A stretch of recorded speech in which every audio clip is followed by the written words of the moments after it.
Good morning, everyone. Welcome, day 5, last day, best day. We'll be starting off this. Remember to take all your surveys. You should have gotten an email last night, and you'll get one today for day 5 survey. The first session today will be a series of short presentations on national and local resources for EIS research and training. We'll first have Dr. Steve Safren sharing resources on CHARM. We'll then have Dr. Savita Pawa sharing resources on CFAR, Dr. Olvin Carrasquillo sharing resources on CTSI, and Dr. Dr. Harkness sharing resources on the Inner CFAR Implementation Science Fellowship and High IRI program, Dr. J.D. Smith sharing resources on ISKI, and that's all. So looking forward to a great panel.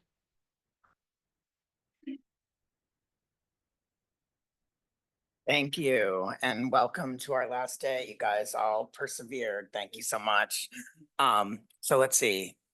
So put this in presenter mode. One of the things across all of the resources that are going to be shared today is that, you know, that UM has that motto like, your success is our success. In this case, it's completely real with these resources that we have through CHARM, where our mission is to promote, develop, and support high impact, high quality, community engaged research addressing mental health and related disparities as a scientific, strategic, and mentoring resource to end the HIV epidemic. That's CHARM's mission, but across the centers that will and resources, the more we can help you and you are successful, honestly, it's a little selfish because it looks really good for us. So we really are motivated to help. And someone asked about multidisciplinary research. How do we find collaborators? I'm going to be talking about, we have a research navigation portal that you can sign up for. You just log in, it's self-service, you create a password, you get projects that you can list on there. And the projects can be something that's just at the idea stage, or it could be something where you've written the grant, or it can be a grant that you're already doing and you need help with analysis, or you need help with next steps or the project after that, or implementing the actual research, not implementation science, but like implementing your study, whatever you need. But the way that we get evaluated, the way that CHARM gets evaluated, the way CFAR gets evaluated, I think ISKI and CTSI, is really the success of the people that use our resources. So we're monitoring these resources, but we're also like really motivated to help you get your grant funding, get your papers published, get your community engaged research going, get your collaborators with the community happening. And also we use these things like these portals because we have to report on our success, or we need to report on the return on investment. Here at we're very fortunate. CHARM, CFAR, and the CTSI, we do get some support from the institution. And that's because I think first of all, we've done a good job helping people, but we've also done a good job monitoring the return on investment of, you know, if someone registers on here and then later they get their grant, we can point to that, and that's return on investment. So again, I'm just saying this because we want to help. And of course, we're nice people, and that's why we want to help. But on top of that, we're nice people because we want to show outcomes for ourselves, which are outcomes for you. So your success is our success. Okay, here's a little bit more on the navigation portal. I'm going to show this slide again at the end. You can also find it from going to the CHARM website, but you could take a picture of it. You could point to it. It's there. It's going to come back. So what are the resources that we have available to you? And by the way, I'd say almost a lot of people here are officially CHARM affiliates, but if you are not officially a CHARM affiliate, you probably have somebody that you collaborate with that invited you to come, and that person is a CHARM affiliate. So you can use these services kind of through your collaborator or through yourself if you're at one of the CHARM institutions. So these are the fabulous members of the administrative corps. Um, we help with linkages to other cores and resources. We have our Change T32 training program. Mohammed helps with financial and budgetary guidance. NIH has so many rules. has so many rules. Your other institutions have so many rules. There are so many steps. You follow those steps, and then what do you find out? Those are the wrong steps. Now do these other steps. Mohammed is really good at that stuff. So, we can help with that. We have research and progress meetings. So we have these things, they're called research in progress. We need to change the name because we call them RIP, but it's not RIP, it's research in progress. But the point of those is to be able to be exposed to people from different disciplines to help you shape your project. And I don't know, we do need to change it a little bit to get people to be more willing to come in and at a confused level. A lot of times people want to like prepare their beautiful slides and use this as an opportunity to present to like the charm faculty. And I mean, I appreciate that. And that's really nice to see your great work. But the main point of this is more for like, hey, here's where I am.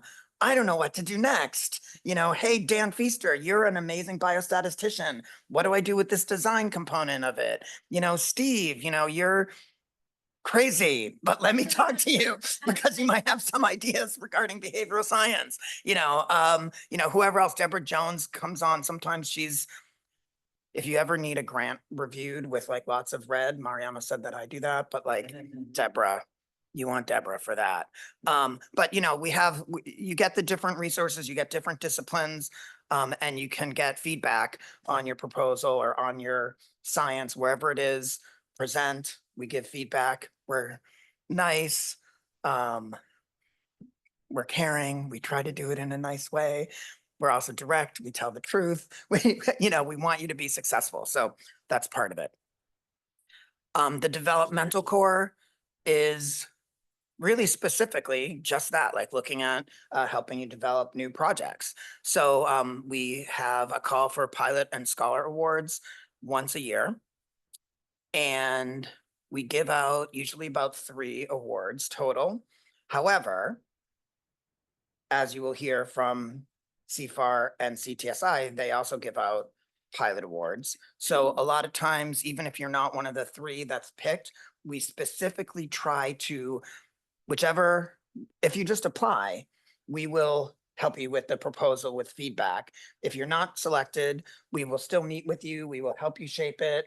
You can, try to reformulate it for maybe a CFAR or a CTSI or for us next year. Or an NIH R03 or some other kind of mechanism. Once we know about you, we will keep track of you and we will make you do well in your career. So let's see, and that's the mentoring. The mentoring, we have a mentoring MAC, Mentoring Advisory Committee, where actually we meet a couple times a year, the potential mentors, and we look at who is here and that we know about at We need to know about you. So if you have mentees, please also let us know who they are, or let Roger or Vicky know who they are, or any of the people up here, Yanexi, because we try to find people that haven't known about our services, that haven't accessed us through the portal, find them, help them figure out what they want to do with respect to research related to our mission, and guide them along, find them a mentor, help them with a pilot award, help them with whatever they need to advance their career with respect to HIV, mental health disparities, community engaged research. Grant manuscript peer reviews. Okay. I am 55 years old. I've been writing grants and doing grants and implementing grants since I was around 30. I have before working at I was in the Harvard system. We had something like this where we would pre-review grants going out. I've also been on review committees. I'm on review committees now. It is such a huge difference if you have your grant mock reviewed versus if you don't.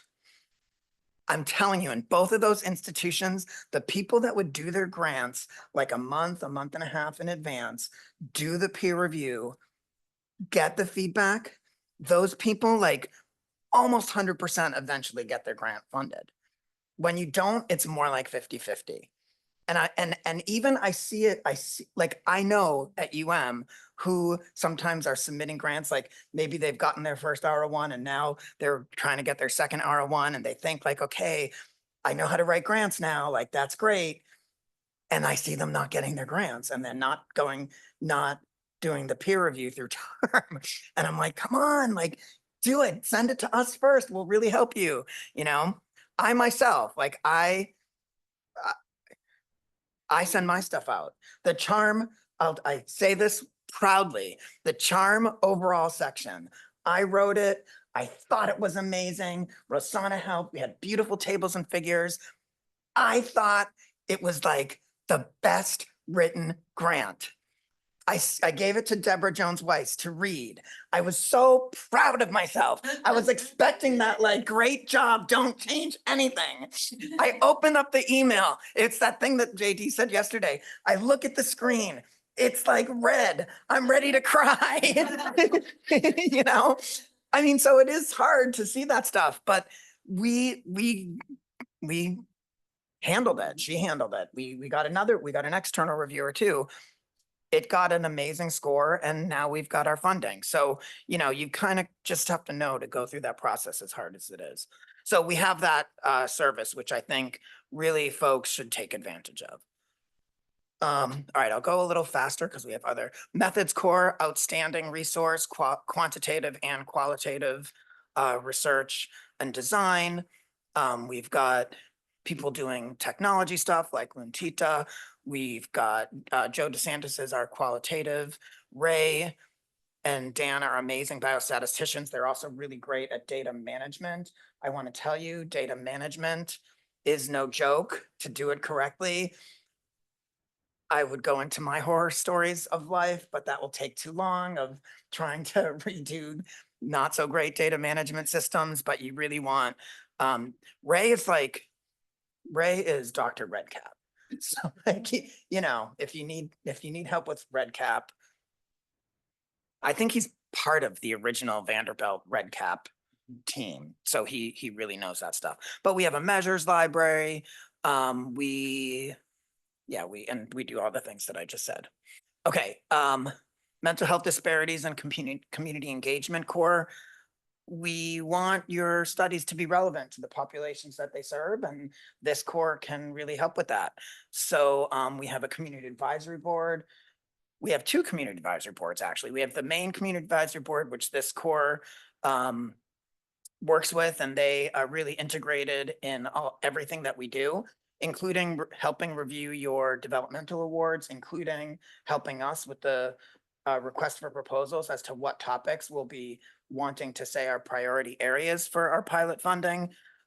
We connect you to community partners, we meaning that this core.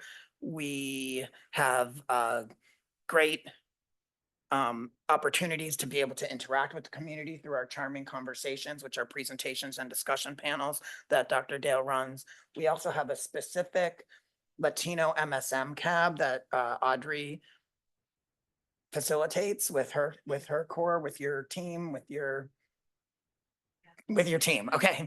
And that's for kind of more specialized community input and engagement.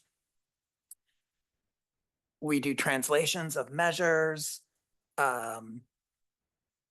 etc. So that course kind of community engagement is integrated through everything that we do. But in addition to that, we have this extra like, hey, what are we not doing community engagement?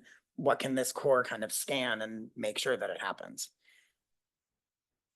Oh, and outreach and recruitment, AME does that. And we have some other folks that help with recruitment, including, as people know, probably about our two databases, one for people that are from the community that might have higher risk of exposure to HIV or living with HIV, but through community survey, it's consent to contact. So people fill out a brief questionnaire and then their consent to be contacted for future studies. And then one that happens in the clinic itself where people living with HIV come to the clinic, they complete this questionnaire, they get this is in collaboration with CFAR, they get an incentive, they consent to contact, and then we have a lot of information about them. So like if you're doing a smoking study, or if you're doing a depression study, you're doing a trauma study, you can find the people that screen positive for those issues that you want to study more, and you have a database of participants that you can call on that have agreed to be contacted.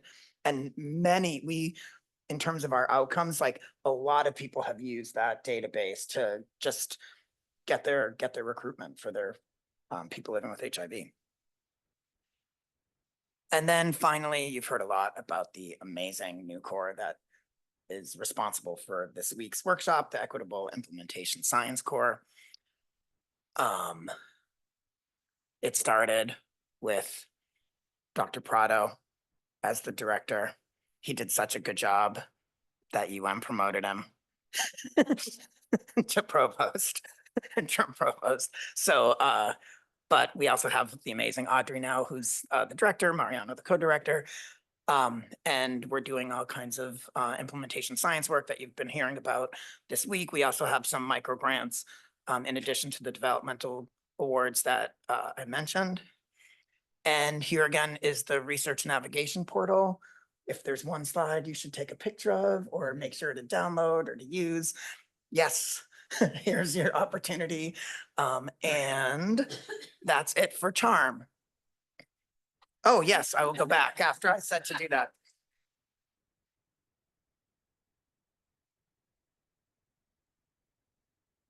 Can you move the talking thing? The talking thing. Oh. There we go. Okay. I also want to take a selfie of the room with Russell. Wait, come this way. Okay. Thank you very much, Steve. Question, how do you decide if something's charm relevant? The study I presented the other day in SDOH, I got the cancer center to accept that anything related to SDOH was cancer relevant, since 50% of cancer is probably SDOH. How do you decide if it's appropriate for you when it's not directly related to HIV or behavioral health? How loosey-goosey? Yeah. I mean, we do want it to be HIV related because that's what our funding and our charge is. If you can make the case that it's related, if your project has an HIV related aim, that helps. I will say we try to help anyone that really wants help. So like during COVID, we help people with COVID grants. Once in a while, if we can, we will help something that's not 100% HIV related and kind of just consider that something that we help with as part of our institutional support versus our like NIH support kind of thing.